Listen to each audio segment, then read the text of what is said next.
The great thing about October, not only playoff baseball to fill the days without football, but also the fact that football is only ever 2 days away throughout September and October around the National Football League. Week number 5 starts in just 2 days. Short week Thursday night football game, another divisional duel, and might this be the best we have seen? Week 2 wasn't great in Miami because of the injury to Tua Tagovailoa. Week 3, Jets hammering the Patriots. The Cowboys and the Giants was closer maybe than we expected, but not a pretty game. How about this one, Joe?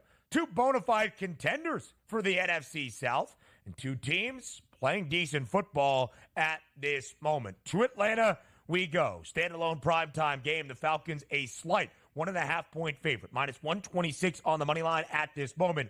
43.5 against the 3-1 Tampa Bay Buccaneers, who currently have the best record in the NFC South, who have won 3 consecutive NFC South divisional crowns, and yet the Falcons back to the favored side in this division as they were before the year got underway. Joe, what are your early thoughts here on the early line, looking at the early lines for the start of week 5 of this NFL season?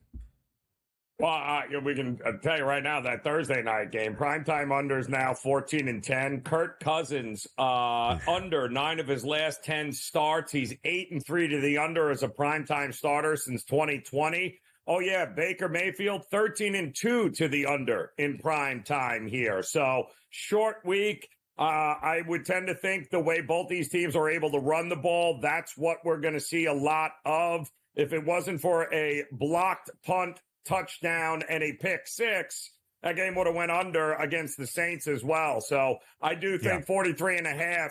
I would only look at the under in that game and think we get a big rushing game out of both teams, and both the running backs in that series should be interesting. All 3 short week Thursday night football games have gone under, and pretty substantially so far this year. Buffalo and Miami, week number 2. Week 3, the Jets and the Pats played a game with a total of 38.5, and it stayed well under, only 27 combined points. Pretty similar story last week in MetLife as well. The Falcons' first over of the year was Sunday against the Saints. First over of the year, Joe, as you alluded to, in a game where Atlanta didn't score an offensive touchdown. A ton of Young Wei Koo, a muff punt that was recovered into the end zone for an Atlanta touchdown, and of course a pick 6 of Derek Carr. Joe, when you look at the Buccaneers, nobody since the start of last year has been a better underdog team than Tampa. Last week, slight home underdog against the Eagles. They win outright. Week number 2 on the road in Detroit, catching near a touchdown. They win outright. It's only a 1.5 spread, as you can see. Pretty close distinction on the money line as well. But the Buccaneers are 11-4 against the number as an underdog. The only team in the best cover percentage of teams booked as a dog at least 5 times since the start of 2023. And if you're saying, all right, well, what are they going to cover? Lose by a point here? They've won 8 of those 11 covers outright, 8-7 straight up, a winning record outright as an underdog. I do think the Buccaneers are being slightly discredited here with how good they have been in the NFC South, whether it's been Tom Brady or Baker Mayfield, just how good they've been under Baker. An uncharacteristic game where they were really banged up defensively against the Denver Broncos. They were healthy on Sunday. We saw the results against Philly. Yeah, I mean, and really, as good as Baker has been, and he's playing at a very high level right now. I think he had almost 107 QBR in that game. It was 100 degrees, by the way, on the field. It was a very hot and humid day for the end of September, and you could tell Philadelphia was struggling. But really, the running back, Bucky Irvin, I mean, getting 6 yards a carry. They still have White. This is a team that can run the ball and is not one-dimensional with the way that he is playing. So Tampa survived the injuries on the defensive side of the ball. This is a real team that should win their division here, Ben. Let's be realistic.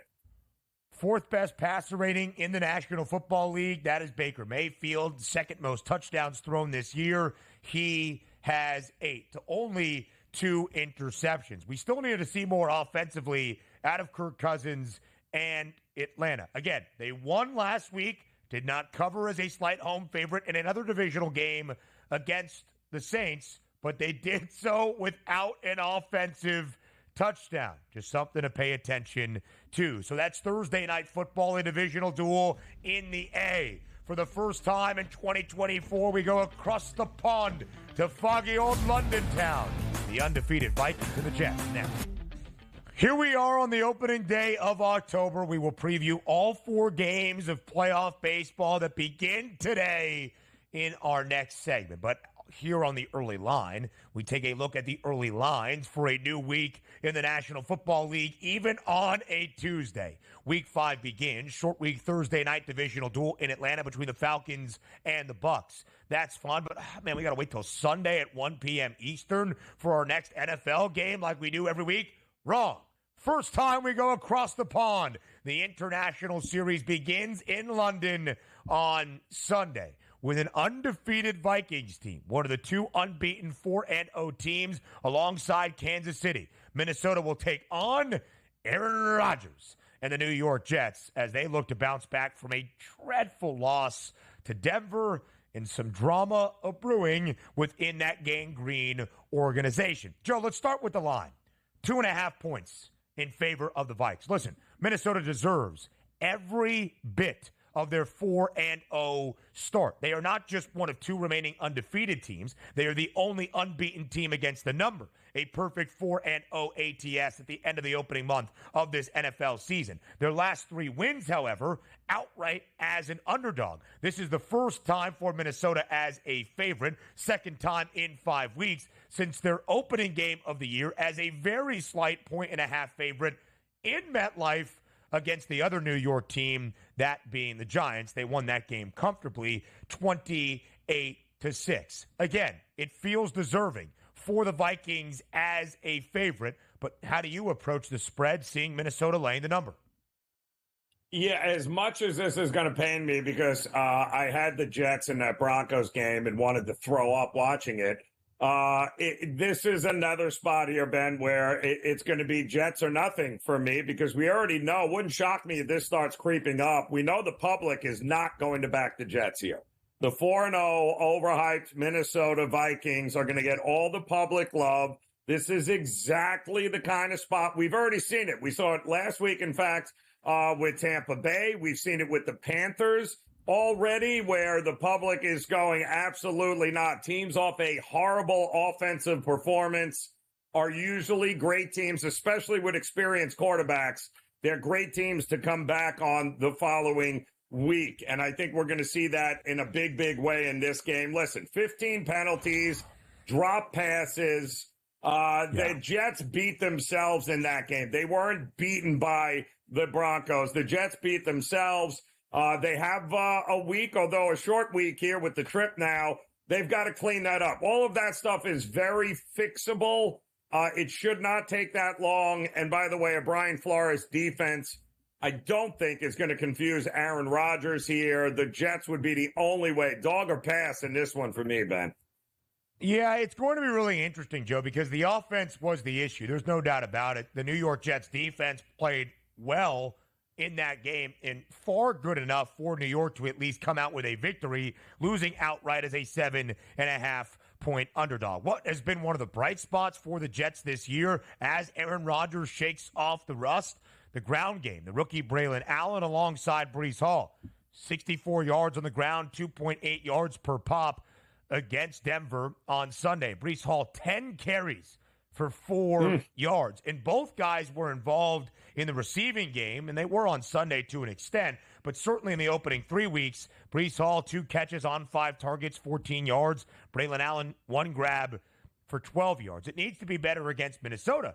And frankly, Joe, yeah, they gave up 29 points at the end of the game to the Green Bay Packers. That's going to skew their stats from a yardage perspective from defending Jordan Love, who threw for nearly 400 and 4 touchdowns. But the Vikings are the 4th best scoring offense in the National Football League, and defensively have been pretty good under Brian Flores. 4th best scoring defense still, allowing less than 15 points per game. But it does feel like if there was ever an opportunity for that first loss of the year to come for the Vikes, it would be this one. And although the game is not in Minneapolis, it's not in the Twin Cities. It's across the pond in London, as we know. Aaron Rodgers is familiar playing Minnesota. This will be the 30th game that Aaron Rodgers has played against this Vikings organization in his career. He is 17, 11, and 1 straight up against the Vikings in that span. Yeah, it's there is no doubt their coaching matters in the NFL, and we have said it. And the Vikings and what they have done to Sam Darnold is unbelievable, the turnaround that we're seeing. No doubt. Don't forget, Darnold, number one pick of the Jets back in the day, and they basically failed him on every level by giving him Adam Gase. And the fact that he's not out of the league right now is a testament to how tough he must truly be. But he has found a home there. But let's not forget, he also single-handedly was responsible for allowing Green Bay to get back into that game on Sunday. So we know the flaws are there. The question is the Jets defense good enough to expose it? We shall see. Revenge game for Sam Darnold, albeit in London town on Sunday morning. Joe, we have seen drastic odds movement for both of these teams. For the New York Jets, really after the result week 4, losing to the Broncos, because the numbers were pretty standard as they had kind of figured things out weeks 2 and 3, beating up on the Titans and the Patriots. But now plus 270 to win the AFC East. The Bills remain the odds-on favorites. 17-1 to win the AFC, and the Super Bowl price longer as well at 21-1. Nobody has seen more positive odds movement than the Vikings, one of 2 teams that is undefeated, but by far the most surprising one, and they have looked more impressive in being undefeated than even Kansas City. Plus 125, the Vikes now the favorites to win the NFC North. Plus 750, now 4th best price for Minnesota to win the NFC crown. A 17-1 number. Joe, let's start with Minnesota. It sounds like you favor New York to pull off the slight upset in London on Sunday, but Minnesota would still be 4-1. Do you believe this is a Cinderella opening month situation, or will the Vikings be a double-digit win team and into the playoffs when all is said and done? Yeah, listen, there's no doubt they've been great through September, but we all know, Ben, teams that run the table in September are often nowhere to be found come the end of October. So it is a very, very long season. I do think, in fact, that in a lot of aspects, the Vikings have got a lot of things that have gone their way, but I do think that there is regression coming in this team. Congratulations, you only play the teams that are on your schedule. But as this moves forward here, I do think the Vikings, starting this week, might see a little bit of regression coming and would not shock me. And namely, I think Sam Darnold will come back down to earth sooner rather than later. He right now leads the National Football League in touchdown passes with 11. He has the 5th best price to win the NFL MVP award. I believe he should be in consideration, and I believe he keeps pace with some of those numbers. Listen, I don't expect Minnesota to fall off and be 8-9 or 9-8 at the end of the year, and 9-8 might be enough to earn a playoff spot. I think the Lions end up winning the NFC North. But, Joe, there's a good chance we might see 3 of the 4 teams from this division contend for playoff spots. The Bears will be on the outside, but the Packers should be there as well. For the New York Jets, assuming they win this game in London, is now then the time to buy back on the division price, on the playoff price. How do you see things going from here on out for Gang Green? Oh, it's a much easier path for the Jets than it is the Vikings, though, right? They basically have Buffalo in front of them that they are yet to play. It's quite obvious Miami and New England are not a threat right now. So the Jets, who have an opportunity here coming up in a couple of weeks to take on Buffalo, that's where their opportunity lies. Easier path for the Jets to win the AFC East than the Vikings to win the NFC North. We thought the AFC East might be the most competitive division. The NFC North now appears to be that side of where things are in football.